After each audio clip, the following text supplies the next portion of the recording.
Assalamualaikum warahmatullahi wabarakatuh, dan salam sejahtera untuk kita semua. Bersepeda lebih dari sekedar kegiatan rekreasi. Hampir semua pesepeda, apakah pemula atau yang sudah senior, pasti memiliki tujuan selain untuk kesenangan. Ada yang bertujuan menurunkan berat badan, meningkatkan kekuatan bersepeda, ada juga yang hanya sekedar mencari kebugaran tubuh.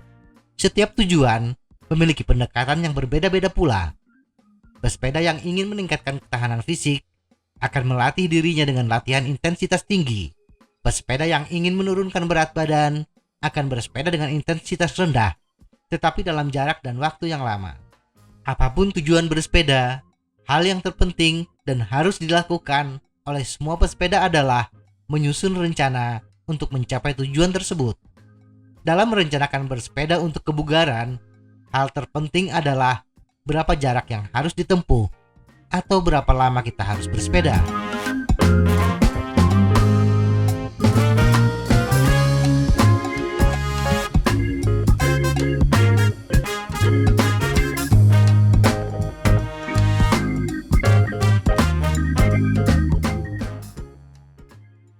Tingkat kebugaran, faktor umur, dan kondisi medis adalah hal yang paling utama untuk dipertimbangkan. Jarak tempuh bersepeda saya yang sudah memasuki usia setengah abad tentu akan berbeda dengan anak muda berusia 25 tahun. Apalagi bila kita memiliki kendala medis tertentu, seperti penderita jantung dan lain-lain. Yang lebih tahu kondisi tubuh adalah kita sendiri. Jangan terpancing dengan orang lain. Jangan terpancing dengan pesepeda yang lebih tua umurnya dari kita, tetapi menempuh jarak puluhan bahkan ratusan kilometer. Kondisi tubuh mereka belum tentu sama dengan kita. Sesuaikan jarak tempuh dengan kondisi fisik kita. Walaupun Anda memiliki motivasi yang tinggi, janganlah menyakiti tubuh kita sendiri. Bersepeda dengan intensitas tinggi, bahkan sampai muntah, di samping menyakiti tubuh kita, tujuan yang ingin dicapai juga tidak akan optimal. Jarak atau waktu tempuh. Meningkatkan kebugaran tubuh yang baik akan optimal bila bersepeda dilakukan secara rutin dan terjadwal. WHO menyarankan untuk kebugaran tubuh setidaknya bersepeda dengan intensitas sedang selama 150 menit per minggu atau 75 menit per minggu bila bersepeda dengan intensitas tinggi. Menjajal durasi bersepeda 2,5 jam di akhir pekan bukan langkah yang bijak. Betul, target waktu tercapai, tetapi 6 hari lainnya tidak melakukan olahraga tidak akan menghasilkan kebugaran yang optimal. Muncul satu pertanyaan, apakah jarak atau waktu tempuh yang menjadi pegangan kita? Anjuran durasi bersepeda yang disarankan WHO berkaitan dengan intensitas bersepeda. Apa batasan antara intensitas tinggi dengan intensitas sedang? Batasannya adalah ambang laktat, yang akan kita bicarakan lebih mendetail pada video berikutnya. Bersepeda dengan intensitas sedang adalah bila kita bersepeda di zona 2 dan 3 atau 90% ke bawah dari FTP, Functional Threshold Power kita. Sedangkan intensitas tinggi adalah bersepeda di atas zona 3 atau 90% ke atas dari FTP yang kita miliki. Power erat kaitannya dengan kecepatan, dan kecepatan berkaitan dengan jarak dan waktu tempuh. Bila kita asumsikan bersepeda dengan intensitas rendah adalah 75% dari FTP awal zona 3 dan bersepeda dengan intensitas tinggi adalah 90% dari FTP awal zona 4, maka kita bisa mengetahui berapa kecepatan maksimal yang dibutuhkan pesepeda untuk masing-masing intensitas bersepeda. Misalnya pesepeda yang memiliki FTP 100 watt dengan berat total 82 kg dengan ban cleanser, bila bersepeda di jalan yang datar, kecepatan tertinggi untuk intensitas sedang 75 watt adalah 20,54 km per jam. Kecepatan tertinggi untuk intensitas tinggi 90 watt adalah 22,17 km per jam.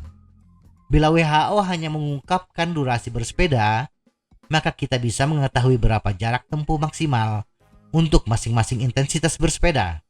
Jadi jarak tempuh maksimal untuk intensitas sedang 150 menit per minggu adalah 51,35 km dalam satu minggu. Dan untuk intensitas tinggi, 75 menit per minggu, jarak yang harus ditempuh dalam satu minggu adalah 27,71 km. Manajemen waktu. Tetapi bersepeda setiap hari, apakah bagus?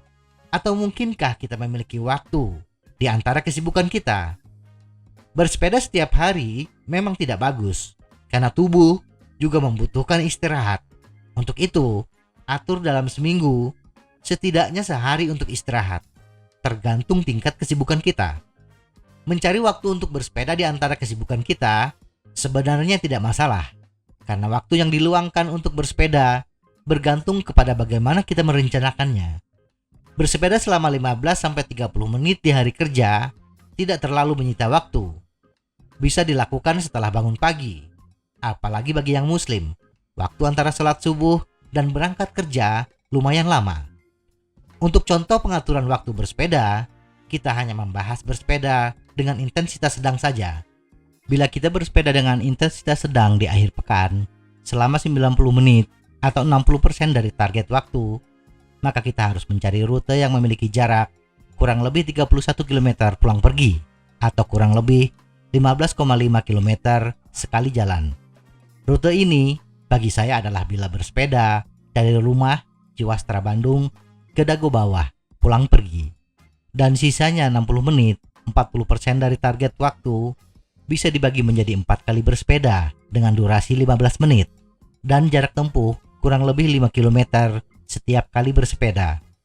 Jarak 5 km pulang pergi ini relatif dekat, bisa diselesaikan hanya dengan 2-3 kali keliling kompleks. Bila 4 kali bersepeda di luar akhir pekan terasa berat, kita bisa meningkatkan durasi perjalanan menjadi 30 menit, sehingga hanya membutuhkan 2 kali bersepeda di hari kerja. Durasi 30 menit tersebut membutuhkan 2 kali jarak sebelumnya, sehingga jarak tempuh yang harus kita lalui adalah 10 km pulang pergi. Untuk saya, rute ini bisa diselesaikan dengan bersepeda dari rumah ke GBLA pulang pergi. Dan harus diingat, rute tadi hanya untuk jalan datar.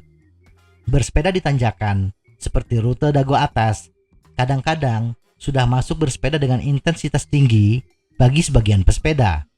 Semoga informasi ini bermanfaat. Tetap sehat, salam goes.